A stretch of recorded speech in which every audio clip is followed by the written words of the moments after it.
One of my filmmaker friends told me how movies are made. He said, you put an ordinary person into an extraordinary circumstance, and then you have them figure out how on earth to get out of it. The story I'm about to tell you fits that formula perfectly. It's about this guy you might not have liked very much a few years ago. You see, he was a pretty left-brained, analytical guy who was fully involved in a consulting business, and although he cared about the rest of the world, he knew realistically that there wasn't anything he could do. I mean, realistically, the world's problems are far too big, and he didn't see how he could possibly find the time to do anything about them anyway. He was pretty much just a regular guy. But then something happened to him, actually something rather horrible. He suffered a serious injury. Now, at first, he thought he'd recover and be back to his normal life, but sometimes the universe has other plans. He didn't know that he'd have to endure multiple surgeries that wouldn't work. He didn't know that he'd spend years of his life lying in bed, and the pain he'd endure was more than anything he'd ever encountered in his life. As he lay there in bed, he started thinking, and he thought and thought and thought. He thought about his condition, about his future, and about people he'd known and the lives they've led, and then he realized something extraordinary. He realized that in spite of being mired in what most people would call a kind of hell, unable to drive, unable to walk around freely, unable to make a living, and forced to live on a meager income, that he was actually happy. Not a little happy, but very happy. In fact, he was happier than he'd ever been in his life. Now, it wasn't long before this guy picked up pen and paper and wrote a letter to a friend who wasn't happy. And he decided to help this person who had been unhappy for decades. So he set out to write this letter about how to create happiness and how that knowledge found him. You see, he realized that unbeknownst to him, as a child, he'd actually been trained in the art of happiness. Before he knew it, that letter he was writing took up his whole writing pad. After 35 pages, he had a problem. He had so much more to tell his friend about how he achieved happiness, but no more paper. And then it dawned on him that if he wrote a book instead on the subject of happiness, he could help not one, but thousands of people. Before he knew it, he wasn't writing a book anymore either. He wanted to help more people, and he realized he could do it by donating part of the proceeds of his book to others in need. And then he realized that if he created an organization dedicated to helping all the world's people achieve happiness, he could do even more. He had no idea at that point that he had just crossed a one-way bridge from which he could no longer return. He could no longer return to the small life he had, because by extending his love far beyond the little self of a man lying in bed who was previously only concerned with his own well-being, he was now operating in the realm of mastery. His book became an audiobook that he recorded and produced lying in bed. After all, what else could he do, because he couldn't go to a recording studio? But then he had to figure out how to sell this book of his, because he still couldn't get out of bed, and the internet became his new focus. But in the process of reaching out to people who might be able to help him sell his book, he came across an audio recording that would completely change his life. After hearing the words spoken by another author, he just knew he had to work with this man. He was so moved by the spirituality and humanity behind the author's voice. So our hero contacts the author to see if he would be interested in helping him promote his audiobook, because the man had a mailing list and he had a product. Together, they could work as a team, a joint venture marketing team. He soon learned that this author was one of the very first people on the internet to ever do a joint venture like this. In fact, he was one of the handful of internet marketing pioneers responsible for getting some of the first big companies and marketing gurus of today started on the path to earning big incomes online. Sounds pretty promising, doesn't it? Sadly, though, the author turned him down. He was nice enough, but said no thanks. Well, Some months passed and the man tried again. He tried by reaching out to the same author, but this time with a different product they could market together. And of course, again, it was to do with helping people become happier. Once again, the author turned him down. This time, though, the universe would smile his way in its greater knowingness, because when the front and back doors are locked, sometimes, the side door isn't.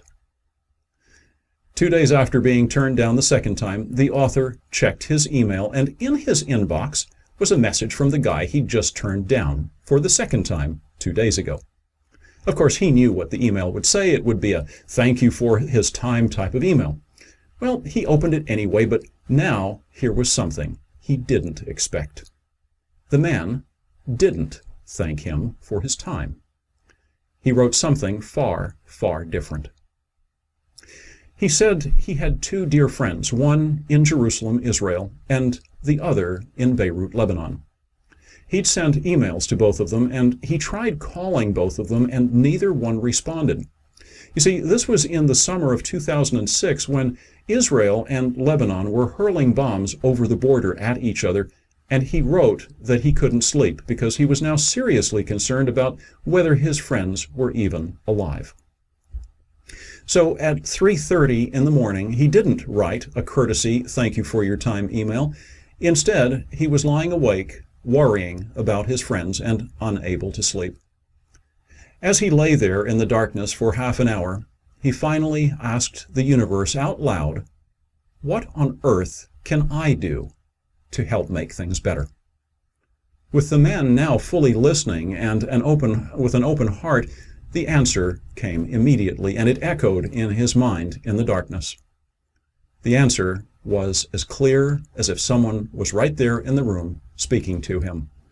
The voice said, 10 million votes for peace. And he just knew it had something to do with the author who turned him down again 2 days earlier. And so he sent that email to the author expressing his idea of what they could do together to help make things better in the world. He just knew in his heart of hearts that this author would understand because he'd heard the spirit in the man's voice. I'd like to share that spirit with you so you can hear it too.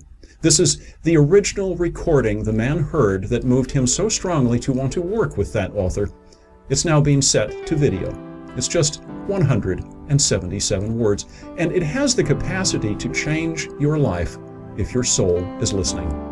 Here is the legacy you leave in the author's own rich voice. All you will leave behind for the world to remember is your legacy. So ask yourself, will you have earned the respect of your peers and the admiration of your critics? Will you have acted humbly at the peak of success and graceful in the face of defeat? Will you have kept your childlike wonder and reveled in the beauty of the world and the small miracles that each day brought? Will you be remembered for how often you laughed and brought smiles to the hearts of others? Will small children and the elderly have been overjoyed to be around you? Will others have trusted you with their innermost secrets? Will you have forgiven and offered heartfelt apology? Will you have looked for the very best and done your utmost to build worth in others? Will you have fed a hungry child, or clothed a naked man, or given hope to a stranger in dire need? Will you have left this world a better place by the life you have lived? What legacy will you leave?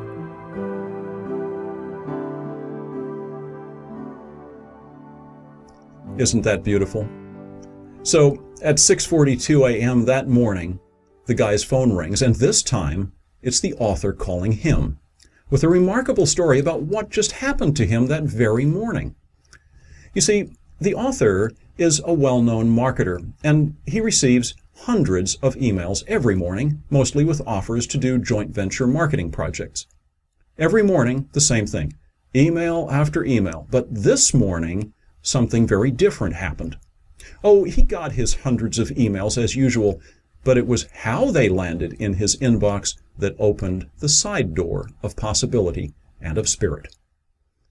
The very first email he opened was a CNN news alert containing the latest gory details of the bloodbath in the Middle East. It was, in fact, so gory that the author literally felt nauseous. As the universe would have it, the very next email, tucked in right below it, was the one from the guy who had a plan for what to do about the bloodbath. Within 19 hours, they had a whole team assembled, people who were all inspired by this man's same message, and quickly they renamed the project to 10 million clicks for peace, like mouse clicks. Within days, hundreds of people volunteered to help. It wasn't long after that they would receive endorsements by Nobel Peace Prize winner Archbishop Desmond Tutu, iconic spiritual teacher Deepak Chopra, the co-founder of Chicken Soup for the Soul books, Jack Canfield, and even the grandson of Mahatma Gandhi, Arun Gandhi. Many, many other endorsements followed.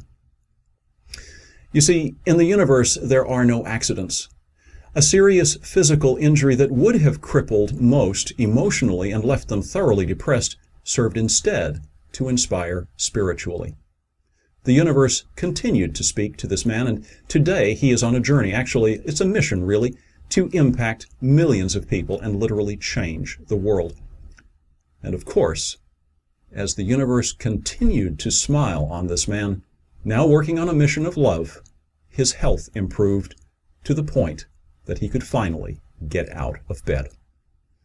Sometimes the universe won't let you get up until you've awoken to love. Isn't that a great story of transformation? I learned about this story from the man himself, because the guy in this story is me. And the author in this story is my now great friend, mentor, and my partner in 10 Million Clicks for Peace, who changed my life. He is also the co-founder of Modern Day Mastery, Rick Beneteau.